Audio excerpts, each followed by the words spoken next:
iPad 11 की video मैं बना चुकी हूँ और मुझे लगा था कि वो बेस्ट iPad है 40,000 की प्राइस तक। लेकिन ये नहीं सोचा था कि iPad Air M2 ऑफर में 38,000 का भी मिल सकता है। ये iPad Air M2 मैंने सिर्फ 38,600 में परचेज किया है, वो भी एकदम न्यू सील पैक। ये ऑफर मुझे विजय सेल्स की वेबसाइट पर दिखा था और मैंने इसके बारे में कम्युनिटी पर पोस्ट भी किया था। उम्मीद करती हूँ कि किसी सब्सक्राइबर ने इसका फायदा जरूर उठाया होगा। 2-3 दिन तक ये iPad स्टॉक में आता रहा था। 128 GB मॉडल, 256 GB मॉडल और 13 इंच वाले मॉडल भी बहुत सही प्राइस पर मिल रहे थे। तो मैंने भी 11 इंच वाला 128 GB मॉडल परचेज किया क्योंकि उस समय कार्ड में उतने ही पैसे थे। और अब मुझे नहीं लगता कि इससे बेटर कोई टैबलेट हो सकता है 40,000 की प्राइस के नीचे। और अगर आप चैनल सब्सक्राइब कर लो तो मेरे लिए वो उससे भी बेटर होगा, इसलिए सब्सक्राइब कीजिए और ये फ्री में है, बस मेरा सपोर्ट हो जाएगा। अगर इसके बॉक्स को ओपन करें तो यहाँ सबसे टॉप पर हमें iPad मिल जाता है। इसके अलावा यहाँ type C to type C data cable मिल जाती है और एक 20 वॉट का अडेप्टर मिल जाता है। बेस्ट पार्ट ये है कि यहाँ हमें अडेप्टर मिलता है जिसे हमें अलग से बाय नहीं करना पड़ेगा, लेकिन पेंसिल हमें अलग से बाय करनी पड़ेगी और उसकी बात हम आगे करते हैं। इस iPad का सेटअप करके सबसे पहले मैंने इसकी वारंटी चेक की कि कहीं ये प्री एक्टिवेटेड तो नहीं है, लेकिन ऐसा बिल्कुल नहीं है। यहाँ कंप्लीट 1 ईयर की वारंटी है, ये प्री एक्टिवेटेड यूनिट नहीं है। ये iPad Air launch last year हुआ था और अब तो iPad Air M3 भी लॉन्च हो चुका है। फिर भी यही बेस्ट वैल्यू फॉर मनी है क्योंकि M3 iPad Air Diwali cell में भी 45,000 से नीचे नहीं आने वाली। लेकिन पॉइंट यही है कि अब ये इस प्राइस पर स्टॉक में आएगा भी या नहीं। तो बता दूं कि Amazon और Flipkart पर भी ये इस प्राइस पर आ सकता है अगले 2 से 3 महीने में। और अगर इस प्राइस पर मिल जाए तो ये भी एक्सप्लेन कर देती हूँ कि इसे ही क्यों बाय किया जाए iPad 11 को छोड़कर। पहला पॉइंट कि ये iPad 11 से प्रीमियम है डिजाइन के पॉइंट से भी। iPad 11 के कंपैरिजन में ये काफी पतला भी है और इसका वेट भी कम है। iPad 11 7 mm की थिकनेस के साथ आता है और ये 6.1 mm की थिकनेस के साथ। iPad 11 का वेट 481 ग्राम है और इसका 462 ग्राम। अगर इन दोनों iPad को एक साथ देखा जाए तो डिफरेंस समझ में आएगा, लेकिन मेजर डिफरेंस इनकी डिस्प्ले में है। iPad 11 में नॉन लेमिनेटेड डिस्प्ले आती है और वो काफी लोगों को फ्रस्ट्रेटिंग लगती है, तो यहाँ प्रॉपर लेमिनेटेड डिस्प्ले आती है। लेमिनेटेड डिस्प्ले से मतलब होता है कि इसकी एक्चुअल डिस्प्ले और ऊपर वाले ग्लास के बीच में कोई गैप नहीं होता, जो iPad 11 में दिखता है। नोट राइटिंग के टाइम वो गैप अजीब ही लगने लगता है अगर किसी ने पहले से लेमिनेटेड डिस्प्ले वाला iPad यूज कर लिया हो तो। दूसरा डिस्प्ले का पॉइंट है कि यहाँ एंटी रिफ्लेक्टिव कोटिंग की गई है डिस्प्ले पर और iPad 11 में ये कोटिंग नहीं है। iPad 11 में लाइट रिफ्लेक्शन बहुत ज्यादा होता है और वो क्लियर नोटिस में भी आता है, लेकिन iPad है तो वो इजीली नेगेटिव पॉइंट इग्नोर हो जाता है।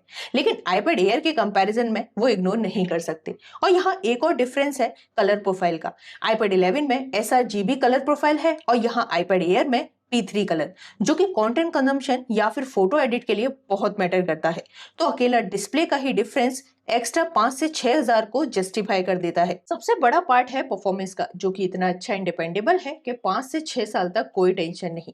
यहाँ 8 core CPU and 9 core GPU है, वहीं iPad 11 में बस 5 core CPU and 4 core GPU है, जो कि बहुत बड़ा डिफरेंस हो जाता है। M2 चिप का ऑनटूटू स्कोर लगभग 22 लाख के आसपास है, जबकि A16 का लगभग 14 लाख ही है। और यहाँ सबसे बड़ा डिफरेंस मल्टी कोर का ही है। अगर आप थोड़ा बहुत भी गेमिंग या फिर वीडियो एडिटिंग जैसे हैवी टास्क करने वाले हैं तो ये बहुत मैटर करेगा एकदम सिंपल लैंग्वेज में। और मुझे नहीं लगता कि कोई ऐसा प्रोसेसर होगा जो परफॉर्मेंस में इसको मैच कर पाए इस प्राइस पर। खासकर स्टूडेंट्स के लिए ये बहुत मैटर करता है लॉन्ग टर्म यूज के लिए। एक और बड़ा डिफरेंस है iPad 11 एंड इस iPad Air में कि यहाँ एप्पल पेंसिल प्रो का सपोर्ट है और पेंसिल प्रो बहुत सारे एक्स्ट्रा फीचर्स के साथ आती है, जबकि iPad 11 में USB टाइप सी पेंसिल का सपोर्ट है। तो यहाँ जो डिफरेंसेस हैं वो मैं दिखा देती हूँ, जैसे कि पेंसिल प्रो में प्रेशर सेंसिटिविटी का सपोर्ट है जबकि USB पेंसिल में नहीं है। वहीं पेंसिल प्रो वायरलेसली पेयर भी हो जाएगी और चार्ज भी कर सकते हैं। डबल टैप करके उसके टूल्स को हम चेंज कर सकते हैं, उसमें बैरल रोल का भी फीचर मिल जाता है। स्क्वीज करके भी हम टूल्स को चेंज कर सकते हैं, कलर्स चेंज कर सकते हैं। उसमें हैप्टिक फीडबैक का भी ऑप्शन मिलता है और फाइंड बाय पेंसिल का भी मिलता है कि मतलब हम अगर पेंसिल को कहीं रखकर भूल गए हैं तो टैब से इजीली उसे फाइंड कर सकते हैं। मैंने यहाँ पर एक और थर्ड पार्टी पेंसिल बाय की है जो कि लेटेस्ट है और फाइंड बाय सपोर्ट के साथ आती है। लेकिन ये पेंसिल iPad 11 के लिए बेस्ट है, इस iPad Air के लिए नहीं, क्योंकि iPad Air के साथ इसकी पेंसिल प्रो ही बेस्ट होती है, क्योंकि किसी भी थर्ड पार्टी पेंसिल में वो प्रो वाले फीचर्स नहीं मिलते हैं। इस पेंसिल से जरूरी के सारे ही फीचर कवर हो जाते हैं, ये कंपलसरी नहीं कि पेंसिल प्रो ही बाय करनी पड़े। इस पेंसिल का भी अगर रिव्यू चाहिए तो कमेंट में जरूर बताना, और हाँ, चैनल सब्सक्राइब भी कर लो। मैंने इस फिगर की पेंसिल का रिव्यू किया है पहले, और अब ये न्यू पेंसिल भी मुझे अच्छी लग रही है। तो यहाँ major benefit iPad Air buy करने के लिए यही थे, जैसे इसकी display, performance, pro pencil support, थोड़ा बेटर डिजाइन एंड कंफर्ट। बाकी के आगे जो भी पॉइंट्स हैं वो iPad 11 में भी ऑलमोस्ट सेम रहने वाले हैं, जैसे इनकी बैटरी लाइफ। एप्पल दोनों के लिए सेम बैटरी लाइफ बताता है, और प्रैक्टिकली ऐसा है भी। और हाँ, एक मेजर डिफरेंस ये भी है कि iPad Air मैजिक कीबोर्ड को सपोर्ट करता है, वहीं iPad 11 मैजिक कीबोर्ड फोलियो को। iPad है तो यहाँ iPad OS भी मिलता है, और फिलहाल ये OS वर्जन 18.5 पर रन कर रहा है, जहाँ AI का सपोर्ट भी आ चुका है, और ये काफी ऑप्टिमाइज्ड एंड रिलायबल है, जिसकी स्मूथनेस फिलहाल काफी अच्छी है, बिना 120 हर्ट्ज के भी। मल्टीटास्किंग करनी हो या फिर फाइनल कट प्रो में वीडियो एडिटिंग करनी हो, यहाँ हम इजीली कर सकते हैं। यहाँ हमें AI के सारे फीचर्स मिल जाते हैं, लेकिन iPad 11 में हमें AI नहीं मिलता था। जैसे कि सेंटर में प्रेस करके सिरी को ओपन किया जा सकता है, या फिर पावर बटन को प्रेस करके इस तरह सिरी से कुछ भी पूछा जा सकता है। वहीं इसके नोट ऐप में AI का काफी अच्छे से यूज किया जा सकता है, जहां हम नोट्स को समराइज कर सकते हैं, की पॉइंट्स निकाल सकते हैं, अपने नोट्स को लिस्ट के अकॉर्डिंग एडजस्ट कर सकते हैं। बाकी यहाँ हमें मैजिक बैंड का भी फीचर मिल जाता है, जो कि काफी यूजफुल है। जैसे हम यहाँ कुछ भी ड्रॉ करके मैजिक बैंड की हेल्प से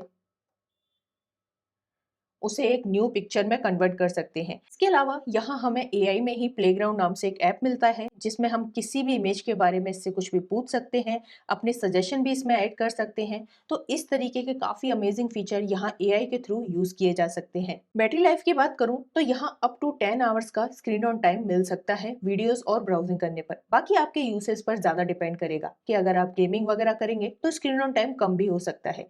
ये टैब 20 वॉट की चार्जिंग को सपोर्ट करता है, और अच्छी बात ये है कि अडेप्टर हमें बॉक्स में ही मिल जाता है। कैमरा की बात करूं तो यहाँ 12 मेगापिक्सल का वाइड कैमरा मिल जाता है, और 12 मेगापिक्सल का ही यहाँ सेल्फी कैमरा मिलता है, जो iPad 11 के कैमरा से बेटर है और लेटेस्ट भी है। इसके बैक कैमरा से हमें 5x तक का जूम ऑप्शन मिल जाता है। वैसे तो टैबलेट्स के कैमरा से बहुत ज्यादा फोटो वगैरह कोई नहीं लेता, ज्यादातर इसके कैमरा डॉक्यूमेंट स्कैनिंग के लिए ही यूज होता है, और यहाँ iPad का डॉक्यूमेंट स्कैन भी काफी अच्छा है।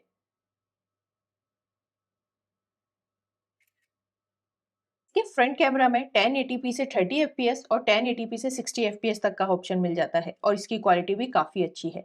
इसका फ्रंट कैमरा सेंटर स्टेज को सपोर्ट करता है, तो अगर हम ऑनलाइन मीटिंग ले रहे हैं या फिर क्लास ले रहे हैं, तो हम थोड़ा बहुत भी अगर मूव करेंगे तो ये हमें वीडियो के सेंटर में ही रखेगा, और इसकी क्वालिटी भी मुझे काफ़ी अच्छी लगी है। कंक्लूजन सिंपल है, अगर आपको ये इस प्राइस पर मिल जाए तो बिना सोचे बाय कर लेना। मैं आगे भी ऐसे ऑफर्स यूट्यूब की कम्युनिटी पर पोस्ट करती रहूंगी, तो उसके लिए चैनल को सब्सक्राइब कर लेना। हो सकता है एक दो पॉइंट रह गया हो तो वो आप कमेंट में पूछ सकते हैं, और वीडियो को लाइक करना ना भूलें। वीडियो पूरा देखने के लिए धन्यवाद एंड टेक केयर।